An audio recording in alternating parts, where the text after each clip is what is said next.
It is such a great honor and a privilege for me that we can sit around the Word of God again. Thank you for tuning in week after week on this podcast or this recordings that we send out, whether it's on the WhatsApp medium, on the Joy Gospel Radio, the international web-based radio, on YouTube or Spotify. You can search us under Kimberley Christian Network, and we thank you for being part of this ministry.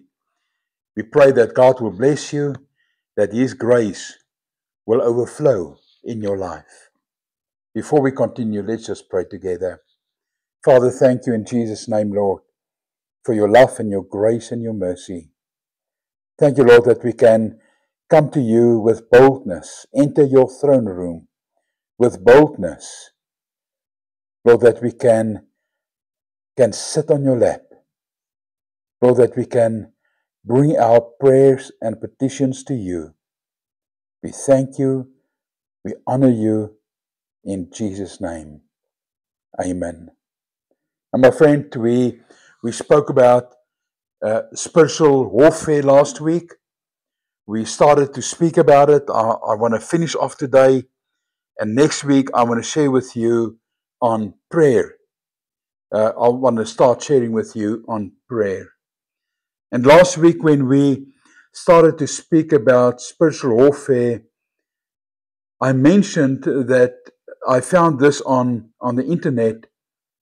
With the outbreak of the First World War, the War Ministry, or the Office of the Minister of War Affairs in London, England, sent a coded message to one of his outposts in Africa.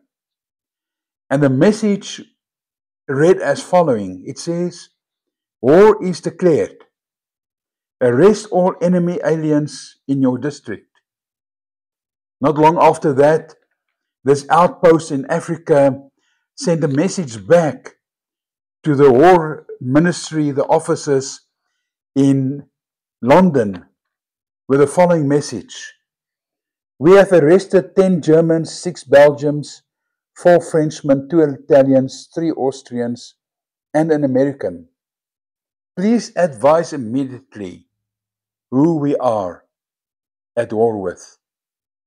Now, this sounds funny, but it is exactly what's going on in our lives. The message that I share with you today, I normally share as the final message to the first year Bible school students, just to make them aware that we are in a spiritual battle. Yes, my friend, the moment that you gave your life to Jesus, the minute that you decide to follow God's voice and His desires for your life, you enter a battleground with the devil. It is Satan's desire, it is Satan's heart, it is Satan's wish to destroy humankind. He was against Adam and Eve, that was created in the image of God. He was against Israel. He was against the prophets and the kings of Israel. He was against Jesus.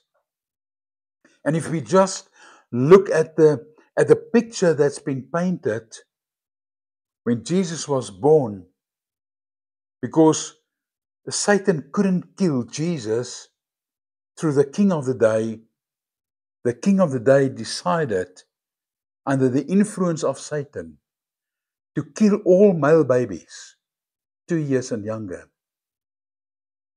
We're grateful that Joseph immediately responded when the angel of the Lord warned him. We see that when Jesus was baptized and the Father reacted, and in the form of a dove, the Holy Spirit came and rested upon Jesus, and the Father said, "This is my beloved Son, in whom I'm well pleased." We see that he was led into the wilderness to be tempted.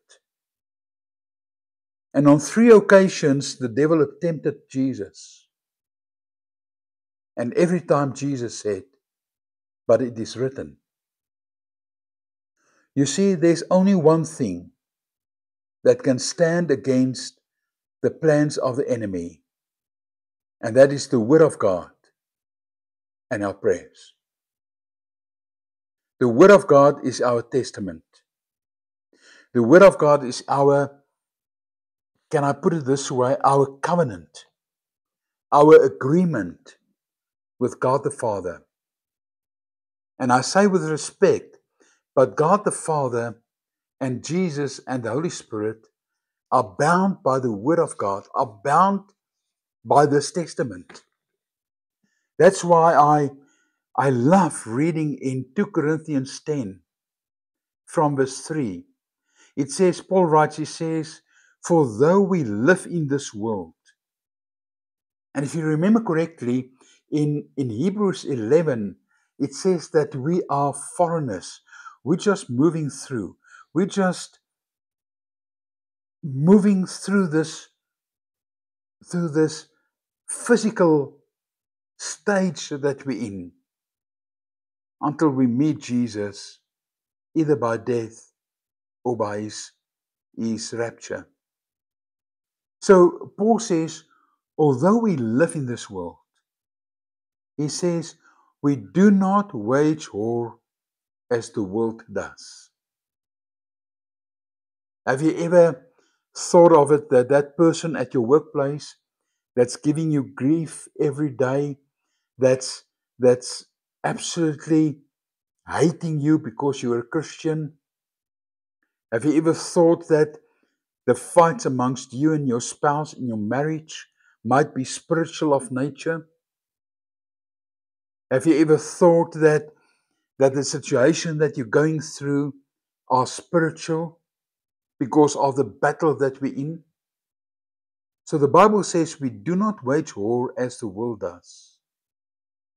It says the weapons we fight with are not the weapons of this world.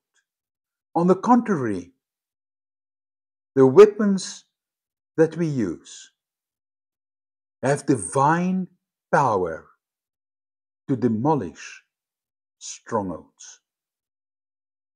Can I stand still for a minute here?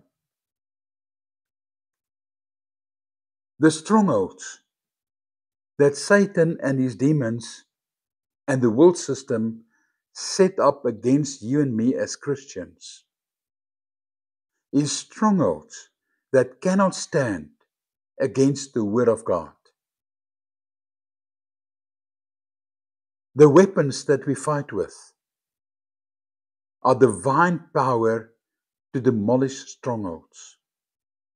Paul goes on and says, we demolish arguments and every pretension that sets itself up against the knowledge of God. And we take captive every thought to make it obedient to Christ. Have you ever had thoughts that you know is not from God? The weapons of our warfare, the Word of God, the promises of God, prayer is there to take captive every thought that's not obedient to Christ and to make it obedient to Christ. That is what the Word says. In Ephesians 6, I just want to page there, Ephesians 6, where Paul writes about the armor of God from verse 10. It says, finally, be strong in the Lord and in His mighty power. We've ministered on this several months ago.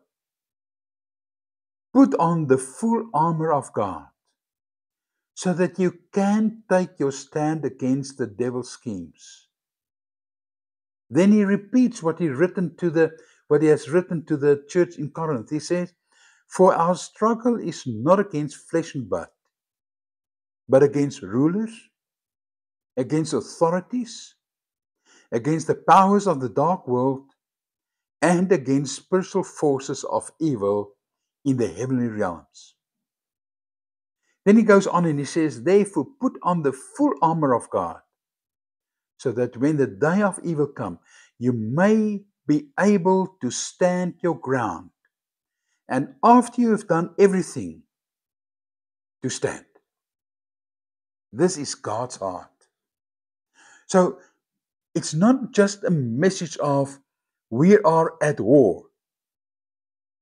And the troops on the outpost in Africa said, okay, we've arrested Germans and Belgians and Frenchmen and Italians and Austrians and Americans, but who's the enemy? Jesus makes it very clear to us in the Word of God who our enemy is. We do not have to wonder about it. We do not have to think about it. The Bible says it's against powers and authorities and rulers and spiritual forces of evil in the heavenly realms. So we in this spiritual battle in the spiritual realm between God's kingdom and the worldly system, Satan's kingdom. And please, I do not say God and Satan is in a chess game. I'll never say it, because Jesus overcame. Jesus, through his death and his resurrection, nullified the power of Satan in this world, in your life and in my life. Because of the resurrection of Jesus, the grip of Satan is being nullified in your life and in my life. Satan's got no hold. Before Jesus ascended to heaven, the last instructions that he gave to his church in Matthew 26, he says, all authority has been given to me. Therefore go. In fact, Jesus says, I've got all the authority I'm giving to you. You must just go with this authority. So it's a fierce battle. It's a battle that Satan will continue to try to remind you of your past, of your failures, of the fact that you're not good enough, of the fact that you're not clever enough, of the fact that because of your background and your family tree, God cannot use you. Oh, my friend, I always say to people, if Satan reminds you of your past, reminds him of his future. Because the Bible is very clear in the last 3 chapters of the book of Revelation what happens to Satan. So it's a matter that we must become like a Job. When everything fell apart, he fell to his knees. He reacted by starting to worshiping God. Like a Paul that says, although I've got a problem in the flesh, although I battle when I'm weak, I know God can be strong through me. Like a David, when he came to Siklag and his men, their wives and their children was taken captive, the Bible says David encouraged himself in the Lord. Like a Moses, when he didn't have answers, he went up the mountain to get the answer from God. Like a Peter and John, when they were in prison, they worshipped God, and miraculously God released them from prison.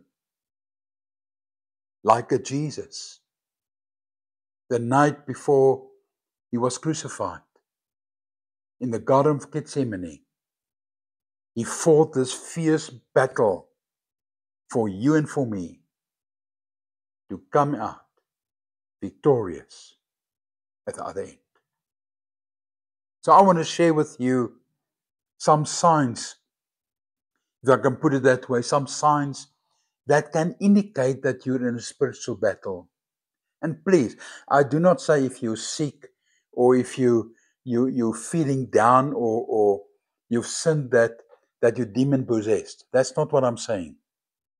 I'm saying this is signs that we can follow to indicate to us that we're in a spiritual battle. The first sign, when you face sudden and constant loss and problems. It's a case where yesterday everything was fine and suddenly, as they say, all hell broke loose. Suddenly there's a problem. Suddenly bad things happen one after the other.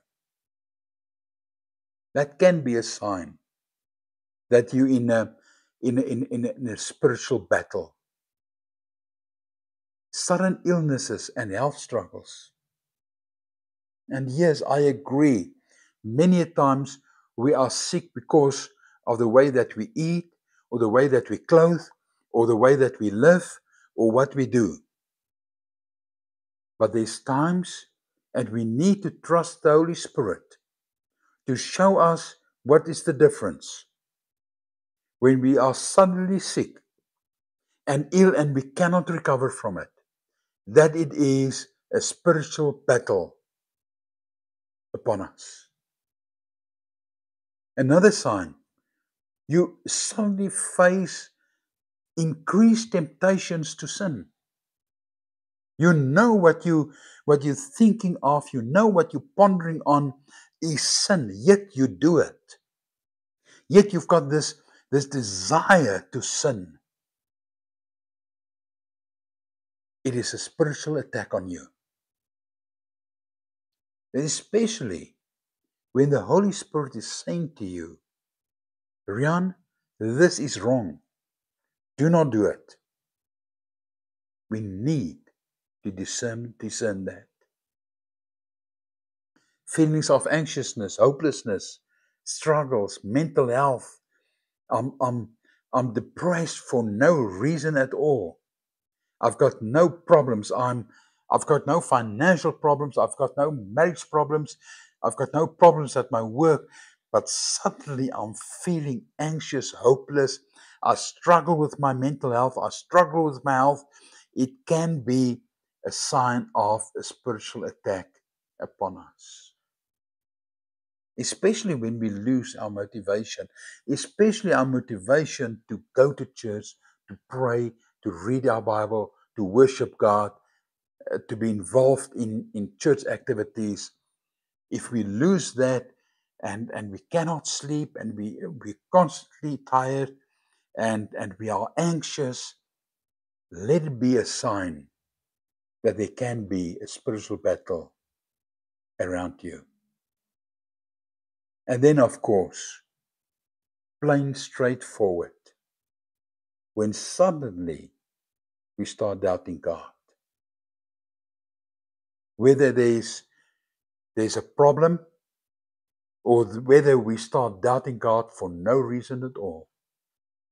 But a time where we start doubting God, we suddenly is not sure if God will come through for us in our future.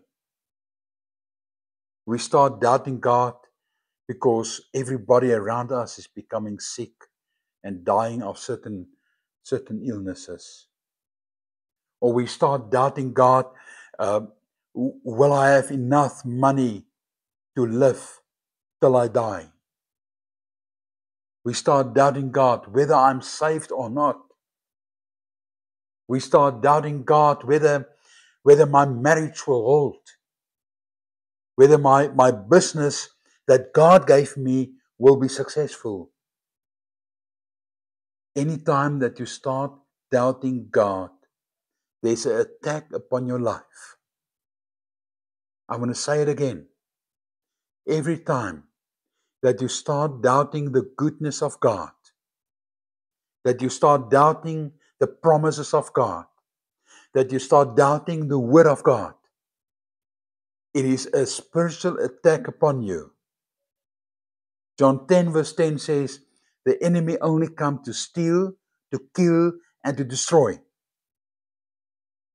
Jesus came that we can have life in abundance. John 8, Jesus said, the Satan is the father of lies, and whenever he opens his mouth, he lies. He cannot tell the truth because there's no truth in him.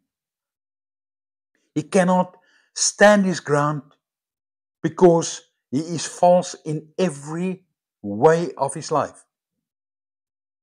So whenever we doubt God, know that there's a spiritual attack upon your life.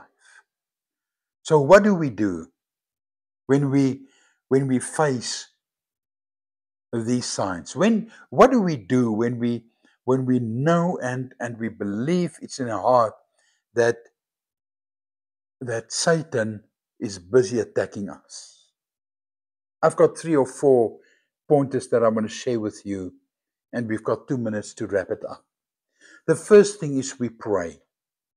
1 John 5 verse 14 says, this is the confidence we have in approaching God, that if we ask anything according to His will, He hears us. What a joy. You know, my sons and my daughters can phone me any time of the day or night, and they know I will answer the phone. My grandchildren know. They can say to their parents anytime, I want to go to Opa and Oma. And they know we will open our doors. I know I can go to my mother anytime. Although she's well in her years, I can walk in and I know this is my mama and she knows this is my boy. The Bible says we can walk into the presence of God Almighty any minute in the name of Jesus. And I always got this picture that God the Father will silence heaven to hear me. So pray. Put on the armor of God. Ephesians 6 verse 10 and 11. Be strong in the Lord and His mighty power.